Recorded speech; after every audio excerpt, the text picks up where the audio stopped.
todos y bienvenidos al programa Unidad Equina Móvil. Estamos aquí en la yeguada Sola Nogales, a la que agradecemos su colaboración. Y este ha sido el primer potro de este año, junto con la yegua. La yegua la hemos tenido que sedar. Si os parece que está dormida es porque de verdad está sedada. Y este es el potro y es el primer contacto que tiene con los humanos, así que va a estar un poquillo bronco.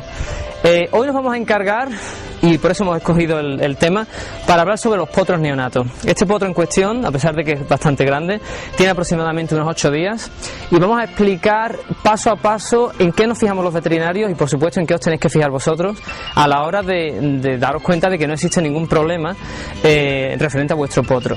Y lo más importante es seguir siempre un protocolo. Una vez que el potro ha nacido, tenemos que darnos cuenta que si la madre está bien y si el potro está bien. En primer lugar vamos a echarle cuenta a la madre. La madre ha tenido que pasar la placenta, aproximadamente en unas 3 horas habrá tenido que pasar toda la placenta, asegurarnos que la placenta está entera, que no existen restos en el interior, ya que si no podrían dar lugar a metritis e infecciones uterinas que podrían acarrear otras consecuencias mayores como septicemia, que es una infección generalizada, laminitis, en definitiva toda esa serie de cosas.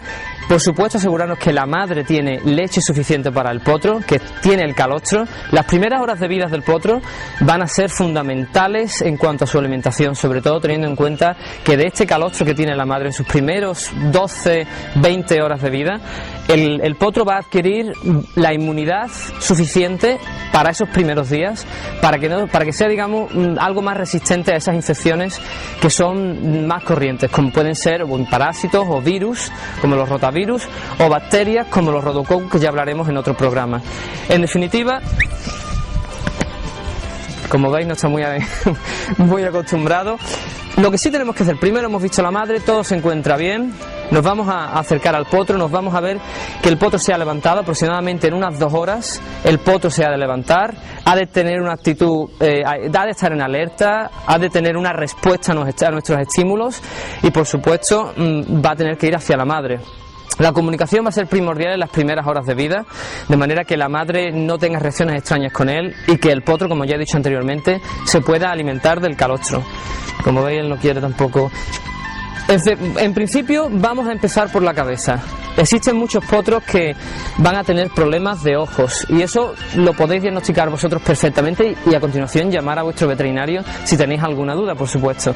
Existen problemas de cataratas congénitas, las cuales se pueden ver como en la pupila existe como una pelilla, digamos, blanca. Eso tiene que mirarse con un oftalmoscopio. Puede existir algunas pequeñas hemorragias como consecuencia de estrechamientos en el canal del parto, restos incluso de meconio.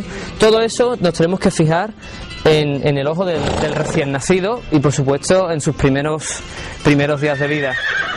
Existen unas alteraciones en los párpados que también son bastante corrientes, que es el entropion y el ectropion. Los párpados van a salir hacia afuera y en el ectropion y en el entropion se van a dirigir hacia adentro. Este tipo de alteración va a dar lugar a que en la córnea se formen úlceras corneales. Son como pequeñas heriditas que se van a formar en el ojo y son muy importantes de controlar y muy importantes. Cuando veáis a algún potro que tiene el ojo cerrado, no confiaros y llamar a vuestro veterinario, porque si hay algo verdaderamente urgente en cuanto a los potros son los primeros días de vida y el intentar diagnosticar eso lo antes posible y establecer un tratamiento. El entropion y el ectropion, esos dos son los más corrientes que os vais a encontrar. Cataratas congénitas no son muy comunes y las úlceras corneales, que sí son corrientes, como ya he dicho anteriormente, o vienen por esas alteraciones en los párpados o vienen porque el potro se ha dado un golpe o ha estado, digamos, echado en el suelo más tiempo de lo que, en un lado, más tiempo de lo que debería. A continuación pasaríamos al examen de la zona de los hollares. Hay muchísimas ocasiones en las que vais a ver como la leche va a salir por los hollares. Eso bien puede ser debido a que haya algún problema congénito en el paladar blando, justo aquí dentro, y exista comunicación con la cavidad bucal junto con los hollares. Eso es una deficiencia genética que no es muy corriente, pero que puede ocurrir. En otras ocasiones únicamente va a existir una debilidad o va a existir, digamos, una insuficiencia a la hora de tragar ese alimento que se va a ir recuperando con el paso de los días. Por supuesto, las primeras horas van a ser fundamentales, como ya he dicho anteriormente, y tenéis que estar muy atentos a que el potro vaya continuamente a mamar de la madre. Cada aproximadamente media hora el potro va a mamar aproximadamente unos 100 mililitros, 200 mililitros, depende del tamaño del potro, y se va a volver a echar. Eso va a ser una constante que tenéis que estar siempre alerta, y si os acercáis de vez en cuando y veis que la madre tiene las glándulas mamarias más duras o calientes de lo normal, no es porque la madre produzca mucha leche, es porque el potro no está mamando. Eso siempre lo tenéis que tener en cuenta. Y además veréis que el potro va a estar decaído, no va a tener la misma agilidad o la misma respuesta a los estímulos, no va a estar alerta, digamos.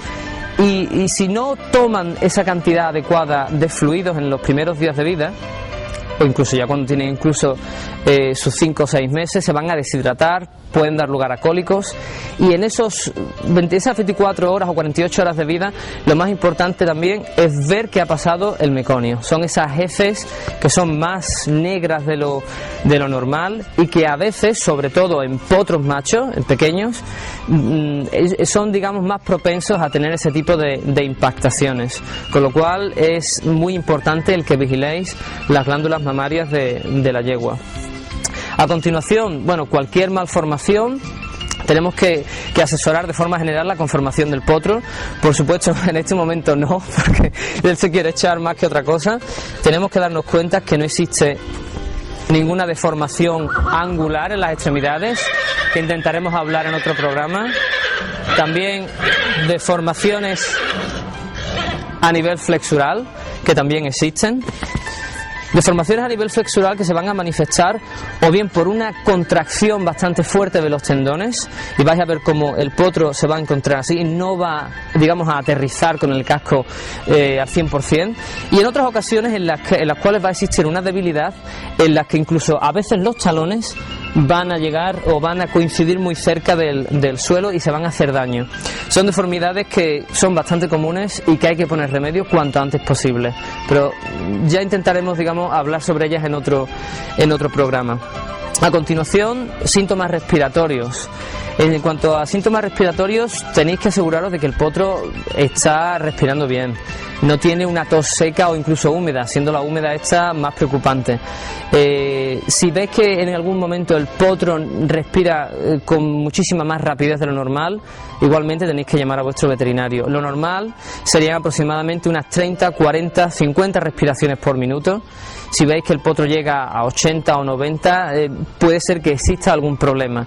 Problemas respiratorios pueden venir o bien porque exista alguna causa verdaderamente respiratoria, bien en los pulmones o en las vías respiratorias altas, o puede ser también por dolor, por un proceso metabólico, una acidosis metabólica, por ejemplo, que no tiene nada que ver con los pulmones, sin embargo es la respuesta o signo clínico que vamos a apreciar desde el exterior, o uno de ellos, y por supuesto, en el caso de que existan procesos respiratorios, como veremos en otro programa, van a existir unas bacterias, incluso algunos virus, pero sobre todo estas bacterias se llaman Rhodococcus y van a caracterizarse por formar abscesos, sobre todo a nivel de los pulmones.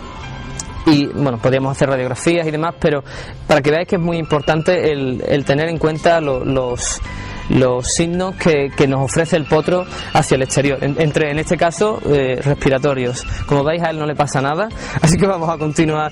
En cuanto a los signos cardiovasculares, pues acercaros, que alguien os aguante el potro como ellos están haciendo, acercaros para ver las mucosas, yo no sé si nos dejará.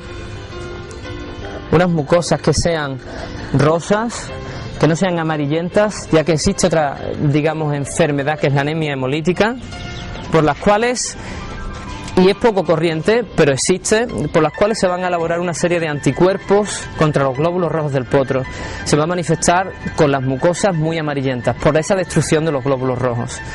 Eso es una de las razones, una de las cosas más fáciles de observar. Síntomas respiratorios a nivel cardiovascular, las mucosas en la zona de la boca.